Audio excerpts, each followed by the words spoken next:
Saat ini kami sedang berada di depan pintu masuk dari makam Tengku Buang Asmara, yakni makam Sultan kedua dari Kerajaan Siak. Dan hari ini kami akan bertanya-tanya kepada pengelola makam seperti apa sosok dari Sultan ini saat masa kejayaan beliau. Dan hari ini kami juga pergi berkunjung ke makam Sultan Ismail, yang ini merupakan anak dari Sultan Buang Asmara sendiri. Seperti apa cerita selengkapnya? Mari kita sama-sama simak bersama juru kuncinya.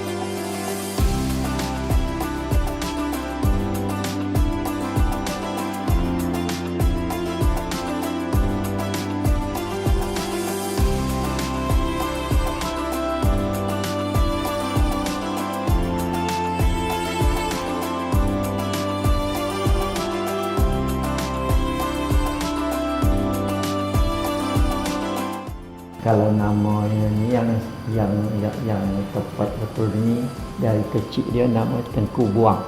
Tengku Buang. Cuma Asmara ini tambah kemudian. Kalau tak tahu saya dari mana datang, saya tak tahu. Cuma saya sedap Tengku Buang Asmara. Jadi Asmara ini saya tak tahu.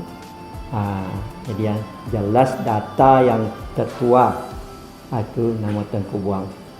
Tapi kerana dia sudah jadi sultan, menggantikan ayahandanya Sultan Rahmat, Sultan Abdul Jalil Rahmat Shah yang bergelar Raja Kecil.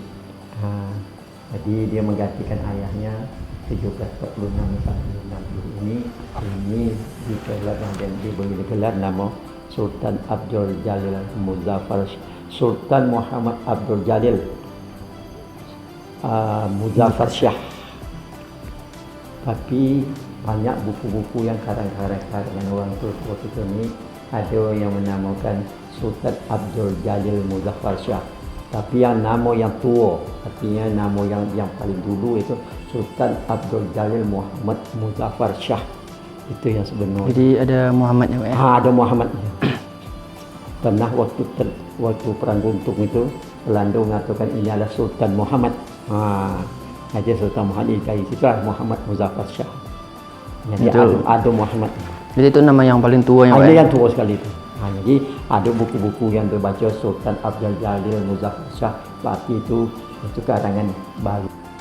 Ini kalau yang di sebelah makam Sultan permaisuri atau gimana? Jadi kalau menurut daripada orang tua saya bilang, saya pun tak begitu pas.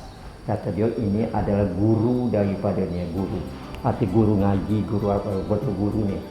Itu artinya dua tu syekh, itu laki-laki. Apabila batu nisan ini bulat, itu laki-laki. Apabila batu nisannya pipis seperti itu saripah. Ada dua tu kan, itu perempuan. Dia ni guru ngaji. Jadi yang membedakan perempuan sama yang laki-laki batu nisannya bulat sama pipih itu ya? Pipih gini. Di mana waktu itu sampai pipih itu batu. Jadi di sini ini katanya panglima dia. Panglima Sultannya. Panglima Sultan ini yang bernama, tak salah saya, Panglima Sahut. Panglima Sahut ini waktu perang Guntung itu Panglima Sahut itu dipotong oleh Belanda kepalanya. Jadi kepala itu dah campak ke sungai. Tak tahulah kepala hilang. Jadi setiap balik ya bisa berjalan dia selama hidup 1 tahun. Tidak punya kepala. Masih hidup. Di sini terdapat papan informasi mengenai seputar tentang komplek pemakaman ini. Ini juga ada bagian dari peta-peta pemukiman yang ada di sini pada masa kejayaan dari Sultan Siak kedua ini. Dan saat ini kita akan juga pergi untuk melihat posisi makam Sultan yang ketiga, yaitu Sultan Ismail.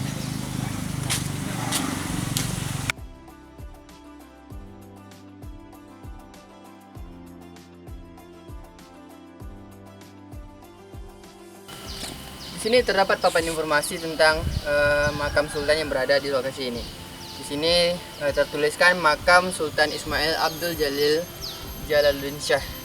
Ini adalah makam Sultan ketiga dari Kerajaan Siak.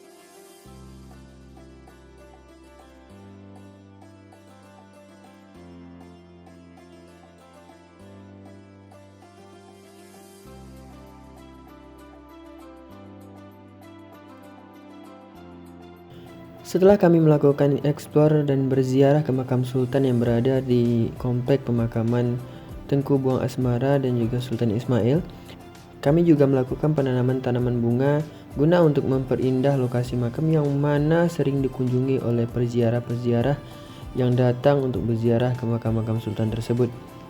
Dan kami tidak lupa untuk meminta nasihat kepada pengelola makam ini tentang pandangan beliau bagaimana anak muda zaman sekarang dan juga pantang larangnya. Kami ingin juga masukan dari Bapak, barangkali mungkin dari kami yang maklumlah masih anak muda, barangkali mungkin ada yang kami lakukan yang tak bagus ataupun apa, mungkin ada pesan lah dari Bapak untuk kami supaya kedepannya kami melaksanakan semua ini sesuai lah dengan apa yang orang tua-tua kita dulu lakukan, kepada baik saling menghargai ataupun berkunjung ke tempat-tempat wisata yang berada di Siak gitu. Beginilah sebab saya ini cakap terus terang ya sebagai orang tua. Yang pertama, sekarang ini yang banyak apa di telinga saya ada menyalahkan anak-anak muda. Katanya anak muda sekarang ini wah hormat kepada orang tua. Itu dari dia. Tapi rasa saya itu ada benarnya, ada tidaknya. Apa sebab? Kalau anak-anak muda sekarang katanya banyak yang mendahului daripada orang tua tanpa minta izin, kan gitu. Kata dia. Tapi kalau saya menilai, tidak. Kalau saya menilai, itu tergantung kepada kita orang tua. Seorang tua itu kalau dia minta dia hargai, pandai lah dia. Bawa dia sebagai orang tua. Tapi kalau kita tidak pandai menghargai anak-anak kita, dia lebih tak hormat dengan kita. Contoh, kita ambil contoh pada Rasulullah. Kenapa Abu Jahal itu tak percaya kepada Rasulullah? Anak merah tadi, ibu ada dengan Jawa, itu tak boleh. Kita hargai bukan orangnya, ilmu dia. Macam kalian semua ni, saya hargai ilmu yang mereka dapat. Itu bukan senang mendapatkan ilmu. Saya hargai. Walaupun anak saya, cucu saya macam ini, dia lebih tinggi apa dia lagi, ilmu dia pada saya. Tapi ilmu yang saya miliki, Miko boleh ada miliki. Sahabat tak ada belajar di sekolah. Ini yang kata dosen-dosen dengan saya tu. Betul. Ilmu yang bapak miliki tu Pak, tak ada kami belajar di sekolah tu Pak. Sama bapak ni lah kami belajar.